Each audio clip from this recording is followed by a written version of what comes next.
Hello everyone, welcome to my YouTube channel. So जहाँ पे हमने हिस्ट्री कल ख़त्म किया था उसके बाद हम 1919 के आगे अब हम पढ़ेंगे। So let's start. Rowlatt act. इस एक्ट में क्या था, ये 1919 में आया था। एक सेडिशन कमेटी बिठाई गई थी बाय जस्टिस रॉलेट, तो इसीलिए इसका नाम रॉलेट एक्ट पड़ा गया। इसमें क्या, इस एक्ट में था कि जो भी प्रोटेस्टर होंगे हैं, जितने भी प्रोटेस्ट कर रहे होंगे लोग, उनको विदाउट एनी वारंट उनको 2 साल के लिए जेल में डाला जा सकता है। और इसी में, इस लॉ में ही हैबिस कॉर्पस को सस्पेंड कर दिया गया था। हैबिस कॉर्पस को इसमें सस्पेंड कर दिया गया था। इस एक्ट में ये था कि इसके बाद जो भी इसमें गिरफ्तार हुआ होगा, जेल में होगा, उसकी कोई भी बेल नहीं होगी। इस एक्ट को ब्लैक लॉ ऑफ 1919 भी बोला जाता है। सो क्वेश्चन ऐसे आ सकता है कि है ये जो रॉलेट एक्ट है, इसका ईयर क्या है और इसको हेड किसने किया था। और इसका एक वो नाम है, वो है ब्लैक लॉ ऑफ 1919 भी बोला जाता है इसको। इसके अगेंस्ट मूवमेंट्स चलाई गई, boycott and non cooperation movements भी चलाई गई। जलियांवाला बाग मैसेकर 13 अप्रैल 1919।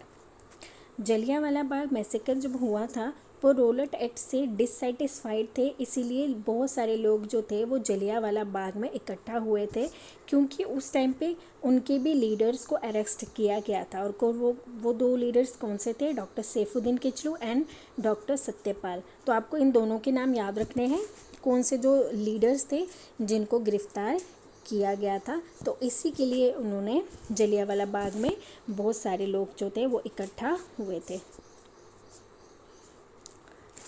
जनरल डायर जो थे उस टाइम पे मिलिट्री कमांडर थे अमृतसर के। उन्होंने सोचा कि लोगों को हमें थोड़ा डराना, मतलब उन्होंने लोगों को डराने के लिए सोचा। तो उन्होंने क्या किया, 3 साइड के सारे गेट बंद कर दिए, बस एक साइड ही रहा जहाँ से एग्ज़िट का गेट था। फिर जनरल डायर ने ऑर्डर दिया कि इन सब लोगों के ऊपर गोली चला दी जाए। बहुत सारे लोग जो थे वो मर गए थे और बहुत सारे ऐसे भी लोग थे जो बहुत ज़्यादा ज़ख्मी थे। फिर आपको इसमें क्वेश्चन कैसे आ सकता है कि कौन से 2 लीडर्स थे जिनको अरेस्ट कर दिया गया था, तो वो थे डॉक्टर सैफुद्दीन किचलू और डॉक्टर सत्यपाल, ये 2 लोग थे। और उस टाइम पे मिलिट्री कमांडर कौन थे, जनरल डायर, ये भी क्वेश्चन आ सकता है। और जलियांवाला बाग मैसेकर का ईयर भी आ सकता है एग्ज़ाम में, तो आपको ये तीनों चीज़ें याद होनी चाहिए। और 13 अप्रैल को एक और चीज़ सेलिब्रेट होती है। सो आप मुझे कमेंट सेक्शन में बताइएगा कि 13 अप्रैल को और क्या चीज़ सेलिब्रेट होती है, तो आप मुझे ये कमेंट सेक्शन में बताइएगा।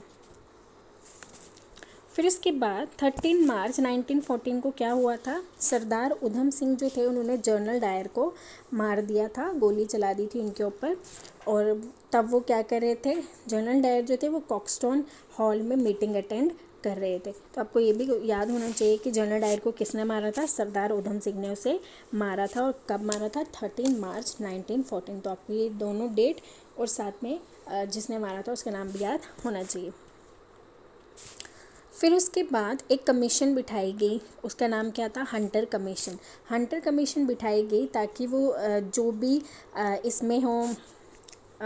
भी इसमें हुआ था जलियांवाला बाग मैसेकर में, उस चीज़ को इंक्वायर कर सके, तो उसके लिए हंटर कमीशन बैठी थी। फिर आ जाता है खिलाफत मूवमेंट 1919। खिलाफत मूवमेंट में क्या हुआ था, फर्स्ट वर्ल्ड वार के दौरान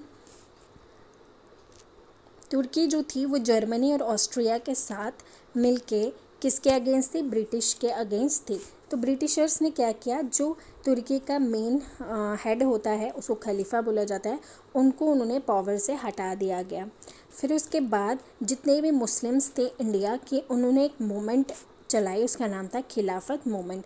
वो चाहते थे कि जो उनके खलीफा हैं तुर्की के, उनकी पोजीशन उनको वापस मिल जाए। तो खलीफत मूवमेंट किससे जुड़ी है, तुर्की से जुड़ी है। द लीडर्स, अब इनके इंपॉर्टेंट लीडर्स कौन थे जिन्होंने इंडिया में खलीफत मूवमेंट शुरुआत की थी, तो वो थे अली ब्रदर्स यानी कि मोहम्मद अली एंड शौकत अली, मौलाना आज़ाद हाकिम, अजमल खान, हसरत मोहानी। और महात्मा गांधी ने जब इन चीज़ों को देखा तो उन्होंने एक अपॉर्चुनिटी डाली कि हम हिंदू मुस्लिम यूनिटी को वापस ला सकते हैं, बट CR दास जो थे वो इसके अपोज थे। सेंट्रल खिलाफत मूवमेंट जो थी वो कहाँ पे मिली थी, इलाहाबाद में मिली थी। उसमें इस मीटिंग में खिलाफत के लीडर्स भी थे और कांग्रेस के लीडर भी थे। इस मीटिंग में उन्होंने एक प्रोग्राम लॉन्च करने की सोची। वो कौन से प्रोग्राम थे, नॉन कॉपोरेशन मूवमेंट था। नॉन कॉपोरेशन मूवमेंट का ईयर 1920, ये याद होना चाहिए, नॉन कॉपोरेशन मूवमेंट 1920। ये फर्स्ट पॉलिटिकल मूवमेंट थी under Gandhi, first political movement under Gandhi. इससे पहले मैंने आपको खेड़ा सत्याग्रह और चंपारण सत्याग्रह जो मैंने आपको बताया है वो फर्स्ट सिविल डिसोबीडेंस मूवमेंट और नॉन कॉपोरेशन मूवमेंट है, तो आपको वो भी याद होना चाहिए।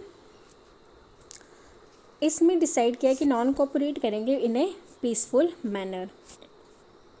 नागपुर सेशन आया जिसमें कांग्रेस के कॉन्स्टिट्यूशन को चेंज करने की बात की। तिलक स्वराज फंड जो था वो फंड फाइनेंस करने लगा किसको, नॉन कॉपोरेशन मूवमेंट को। अब आपको ये क्वेश्चन आ सकता है कि नॉन कॉपोरेशन मूवमेंट को कौन फंड दे रहा था, तो वो कौन दे रहा था, कौन फाइनेंस कर रहा था उन्हें, तिलक स्वराज फंड उन्हें फाइनेंस कर रहा था। इस मूवमेंट में क्या क्या चीज़ें बाइकआउट थी, school, college, law courts, foreign clothes, इन सब को बाइकआउट कर दिया गया और चरखा का यूज़ करने को ज़्यादा इम्पोर्टेंस दी। नॉन कॉपोरेशन मूवमेंट जो थी वो 1920 से लेके 1922 तक बहुत ही अच्छी प्रोग्रेस में थी। द कांग्रेस सेशन इलाहाबाद 1921 में उन्होंने सोचा, जब इलाहाबाद में कांग्रेस सेशन हुआ 1921 में डिसाइड किया गया कांग्रेस लीडर्स के द्वारा कि अब हम सिविल डिसोबीडेंस मूवमेंट को लॉन्च करेंगे, बट उससे पहले ही क्या हो गया, चोरा चोरी इंसिडेंट्स हो गया। तो चोरा चोरी इंसिडेंट्स का ईयर आपको याद होना चाहिए, 5 फरवरी 1922 इन गोरखपुर डिस्ट्रिक्ट ऑफ यूपी। इस चीज़ ने मतलब जब ये इंसिडेंट्स हुआ तो पूरी जो सिचुएशन थी वो चेंज हो गई, तो फिर गांधी जी ने नॉन कॉपोरेशन मूवमेंट को विड्रॉ कर दिया। सो इसमें आपको बहुत सारी चीज़ें याद रखनी है, जैसे इलाहाबाद सेशन जो 1921 में हुआ उसमें सिविल डिसोबीडेंस मूवमेंट को लॉन्च करने के लिए बात की गई थी, बट उससे पहले ही क्या हो गया था, लॉन्च करने से पहले ही चोरा चोरी इंसिडेंट्स हो गया। तो चोरा चोरी इंसिडेंट्स का आपको ईयर याद रखना है और कौन सी डिस्ट्रिक्ट में हुआ था वो भी पता होना चाहिए। राइज ऑफ स्वराज पार्टी, अब स्वराज पार्टी आई थी, कब आई थी, 1922 में स्वराज पार्टी आई थी। नॉन कॉपोरेशन मूवमेंट की फेलियर के बाद सुभाष चंद्र बोस ने नेशनल कैलामिटी की एक कॉल दी। तो क्वेश्चन अगर आएगा कि नेशनल कैलामिटी की कॉल किसने दी थी, तो उनका नाम था सुभाष चंद्र बोस। स्वराज पार्टी 1922 में आई थी, तो पहले तो आपको ईयर पता होना चाहिए। फिर उसके बाद स्वराज पार्टी के प्रेसिडेंट कौन थे, CR दास, और इनके सेक्रेटरी कौन थे, मोतीलाल नेहरू। तो ये दो नाम आपको याद होना चाहिए, CR दास और मोतीलाल नेहरू। जैसे ही नॉन कॉपोरेशन मूवमेंट का विड्रॉल हुआ तो उसके बाद जो थे वो लीडर्स जो थे या स्कूल ऑफ थॉट्स जो थे वो दो हिस्सों में डिवाइड हो गए कि एक लोग जो थे वो क्या थे, प्रो चेंजर्स जो चेंजेस चाहते थे, और एक जो थे नो चेंजर्स जो कोई भी चेंज नहीं चाहते थे। तो प्रो चेंजर्स में कौन थे, CR Das and Motilal Nehru, और नो चेंजर्स में कौन थे, सरदार वल्लभ भाई पटेल, डॉक्टर अंसारी, राजेंद्र प्रसाद, ये सब थे नो चेंजर्स में। तो आपको ये याद होना चाहिए कि प्रो चेंजर्स में कौन से लीडर्स हैं और नो चेंजर्स में कौन से लीडर्स हैं। इसमें जो प्रो चेंजर्स थे वो ये चाहते थे कि जो भी नेशन ने मतलब लोगों ने सोचा है कि हम बायकॉट करेंगे सब चीज़ों को, तो उनको लेजिस्लेचर काउंसिल जो है इसको बायकॉट करना बंद करना चाहिए, यानी कि अब लेजिस्लेचर काउंसिल को बायकॉट नहीं करना चाहिए। तो प्रो चेंजेस चाहते थे और नो चेंजेस कोई भी चेंजेस नहीं चाहते थे। दिसंबर 1922 में CR दास और मोतीलाल नेहरू ने कांग्रेस खिलाफत Swaraj party with CR Das as a president, ये मैंने आपको ऊपर बता दिया। इन 1923 जब इलेक्शंस हुए तो स्वराज पार्टी जो थी ये 142 नहीं, ये 42 है।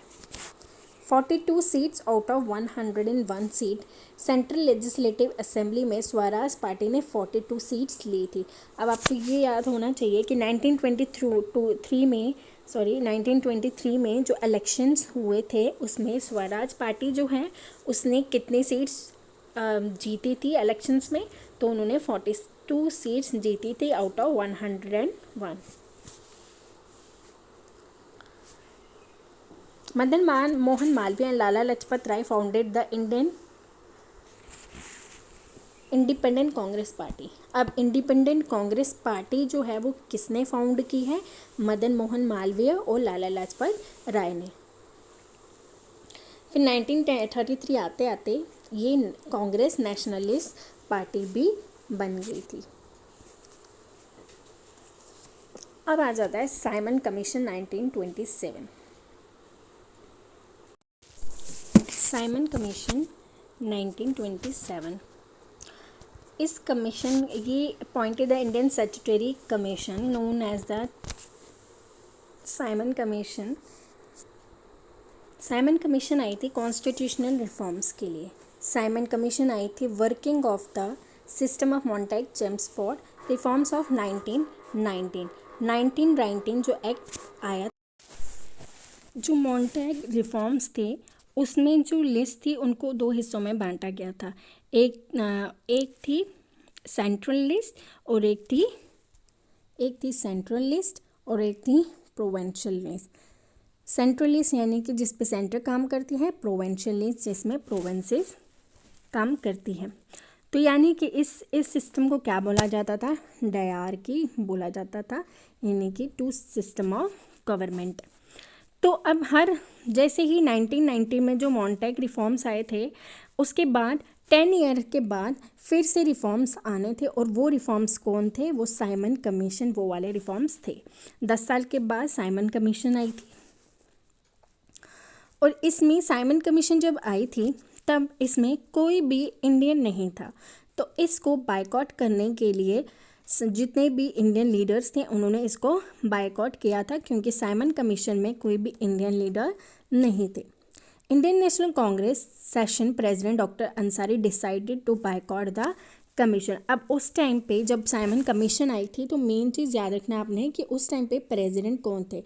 डॉक्टर अंसारी थे प्रेसिडेंट उस टाइम पे। तो उन्होंने डिसाइड किया कि हम इस कमीशन को बायकॉट करेंगे, क्योंकि इसमें कोई भी इंडियन लीडर्स मौजूद नहीं था। उसके बाद मुस्लिम लीग, हिंदू महासभा, जितने भी पॉलिटिकल ग्रुप्स थे उन्होंने इसको बायकॉट करने के लिए बात की। बाकी जो जस्टिस पार्टी थी मद्रास में और पंजाब यूनिट्स थे उन्होंने इसको बायकॉट नहीं किया था। ये एक्सपेक्ट है, तो ये एक्सेप्ट नहीं, एक्सपेक्ट है। The commission arrival in India led to the powerful protest. जैसे ही वो कमीशन इंडिया में आई तो बहुत ही ज़्यादा प्रोटेस्ट हुआ। कब हुआ था? 3 फरवरी 1928। फिर सारे लोगों ने जब इस पर हड़ताल किए थे, ब्लैक फ्लैग्स डिमॉन्स्ट्रेट किए थे, और उनका स्लोगन क्या था? Simon go back. Lala Lajpat Rai को लाहौर में लाठीचार्ज में उनकी वहीं पे मौत हो गई थी, और मौत कब हुई थी? 17 नवंबर 1929। तो आपको ये डेट और ईयर दोनों याद होना चाहिए कि जो लाला लाजपत राय थे उनकी मौत कब हुई थी। तो साइमन कमीशन में सबसे पहले इसका ईयर और एक ये किसके मतलब रिवाइवल में आई थी, तो ये मॉन्टेग रिफॉर्म्स के रिवाइवल के बाद आई थी कि 10 साल के बाद मॉन्टेग रिफॉर्म्स होते हैं, उसमें 10 साल के बाद और रिफॉर्म्स आएंगे। तो उन रिफॉर्म्स कौन सी थी? साइमन कमीशन थी। बट साइमन कमीशन इसीलिए ज़्यादा क्रिटिसाइज़ किया गया क्योंकि उसमें कोई भी इंडियन लीडर नहीं था। फिर उसके बाद 3 फरवरी को 1928 में लोगों ने हड़ताल की, काले झंडे चलाए, और उनका स्लोगन क्या था? Simon go back. 17 नवंबर 1929 में लाला लाजपत राय को लाठीचार्ज में ही वहीं पर उनकी मौत हो गई। होप आपको यहाँ तक बहुत समझ आ गया होगा। तो आप क्वेश्चन लगा भी रहे होंगे। सो मैं आपको और क्वेश्चंस यहाँ पे दिखा रही हूँ कि क्वेश्चन किस तरीके से पूछता है। Who wrote poverty and British rule in India, किसने poverty and British rule in India किसने लिखी है। ईस्ट इंडिया एसोसिएशन किसने फॉर्म की है। फर्स्ट इंडियन कौन था जो IACS इंडियन सिविल सर्विसेज बना था। मिलिटेंट NAU जवान, नौजवान है ये, नौजवान भारत सभा पंजाब में किसने स्टार्ट की थी। डिप्रेस क्लासेस इंस्टीट्यूट किसने बनाया था। और who was the founder of the servants of the Indian society. ये 6 क्वेश्चन हैं, तो आपको ये सॉल्व करने हैं, फिर आप मुझे इनका आंसर कमेंट सेक्शन में बताइएगा। यहाँ पे मैंने कुछ इंपॉर्टेंट बैटल्स भी लिखे हैं जो हिस्ट्री में हुए थे, जैसे बैटल ऑफ प्लेसी 1757 और किसके बीच में हुए थे, सिराजुद्दौला और इंग्लिश फोर्सेस के बीच में। रॉबर्ट क्लीव उस टाइम पे थे गवर्नर। तो आपको ये चीज़ें याद रखनी है। तो जैसे third battle of Panipat, battle of Buxar, third Mysore war, Sino India war, Indo पाक वॉर, इंडो करगिल वॉर। तो आपने ये इंडो करगिल, इंडो पाक वॉर, तो ये करगिल वाला 1999 में। तो आपको ये सारी चीज़ें याद रखनी है, क्योंकि इसमें से भी बहुत सारे क्वेश्चन JK SSB में पूछे गए हैं, तो आपको ये याद रखनी है। होप आपको ये सब समझ आया होगा। सो आप पढ़ते रहिए और ज़्यादा से ज़्यादा MCQ सॉल्व करते रहिए, इससे आपको और अच्छे से आता जाएगा। ओके देन, बाय एंड अपना ख्याल रहिए, घर पे रहिए। Bye bye.